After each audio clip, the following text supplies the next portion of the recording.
On a bien vu comment la Ligue des Champions s'était tenue le jour où il y a eu, donc le 28 janvier, tout le multiplex et 10 000 buts à la seconde. On l'a tous vu, mais on a vu aussi que Paris a été éliminé. Enfin, du moins éliminé, c'est un grand mot parce qu'ils sont partis au barrage. Et on a enfin les tirages des barrages qui ont été faits. Donc c'est ce qu'on va voir aujourd'hui, nous tous ensemble. Et à mon avis, on risque de voir du bon, hein, je pense. Ok, donc le PSG sera opposé à Monaco lors des barrages de la Ligue des Champions. Le tirage au sort des barrages d'accession au 8e de finale de la compétition européenne a eu lieu vendredi à Nyon en Suisse. Parmi les autres affiches attendues, le duel aux airs de revanche entre le Real et le Benfica.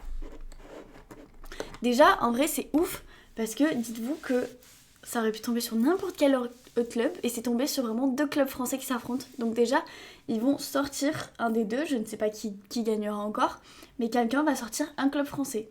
Et ça, c'est dommage, c'est dommage.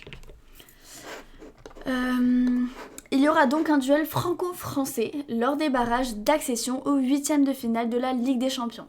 Le PSG sera opposé à l'AS Monaco à la suite du tirage au sort qui a eu lieu vendredi 30 janvier à Nyon, en Suisse du coup, au siège de l'Union des associations européennes de football, l'UEFA. Les 2 derniers représentants de la Ligue 1 dans la compétition après l'élimination cruelle de l'Olympique de Marseille vont s'affronter lors de ce tour intermédiaire qui aura lieu le mois prochain. Le match aller aura lieu au stade Louis II, quel débile. Le 17 février, le retour au Parc des Princes aura lieu le 25. Le vainqueur affrontera Chelsea ou Barcelone lors du tour suivant. Si les Parisiens qui ont terminé à la 11e place de la Ligue, paraissent théoriquement favoris face aux Monégasques, qui eux sont 21e. Ces derniers ont réussi à battre les champions d'Europe 1-0, donc le 29 novembre 2025 sur leur pelouse lors de la 14e journée du championnat de France. Et en Ligue des Champions, les joueurs du Rocher ont réussi à l'emporter face à Galatasaray, mais aussi tenir tête à Manchester City et Tottenham ces derniers mois. C'est vrai que Monaco, les gars, on n'en parle pas assez, mais ces derniers mois, pendant la Ligue des Champions, ce que vous voulez, ils ont été vraiment bons et ils ont bien joué. Enfin, il faut quand même tenir tête, que ce soit à Tottenham ou bien à Manchester City.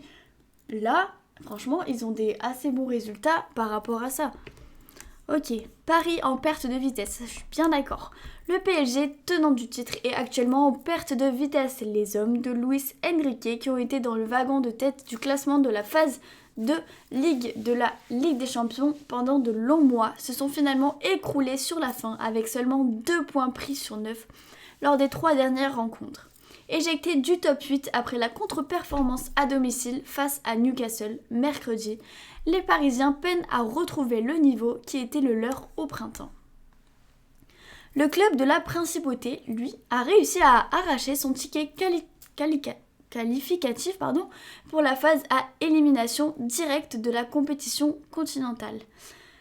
Après un nul contre la Juventus de Turin, pour lui, la Ligue des Champions constitue un rayon de soleil dans une période de crise sportive. L'AS Monaco traverse une période compliquée en Ligue 1, où la formation a été reléguée à la 10e place après une série de défaites.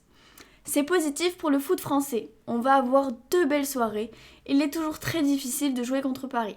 J'espère que l'on va être prêt pour ce match, a réagi le directeur général de Monaco, Thiago Scuro, au micro de Canal+. L'autre grosse affiche de ces barrages voit le Real Madrid retrouver Benfica le 17 et le 25 février. L'occasion pour l'équipe de Kylian Mbappé de prendre sa revanche, elle qui s'était inclinée sur la pelouse des Lisboètes 4-2 mercredi au terme d'un match au scénario fou. Le but dans tous les derniers instants de la rencontre du gardien benfiquiste Anatoly Trubin avait participé à éliminer Marseille du tournoi, tout en menaçant de plonger les Merengues dans une nouvelle crise. Oulala. Alors que 8 équipes se sont directement qualifiées pour les 8e de finale, de la Ligue des Champions, 16 autres équipes doivent passer par ces barrages. Les équipes en tête de série, classées de la 9e à la 16e place, auront l'avantage de recevoir au match retour l'autre tirage le 27 février qui placera les 8 meilleures équipes de la phase de Ligue et permettra de connaître toutes les confrontations potentielles pour le reste de la compétition, avant les huitièmes de finale qui auront lieu les 10, 11 et 17 et 18 mars. Ok, donc là on a toutes les affiches des barrages.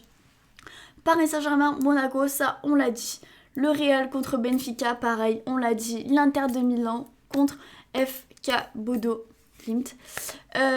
Ensuite on a Newcastle contre Karabag. On a la Juve contre Galatasaray. On a l'Atlético de Madrid contre Bruges. Ensuite, l'Atalanta contre la Borussia Dortmund et le Leverkusen contre Olympiakos. Je vais y arriver. En vrai, il y a des belles affiches. Ça peut être vachement intéressant ce qu'on peut voir. J'ai hâte quand même de découvrir justement tous ces matchs et de tous les regarder. Parce que il y a des trucs, je pense qu'on va pas être sûr. On peut parier là-dessus, mais au final se dire, oula, en fait, au final, ça va être serré. Bon, j'espère que la vidéo vous aura plu. N'hésitez surtout pas à vous abonner. Dites-moi ce que vous pensez des tirages des barrages. Et je vous fais des bisous.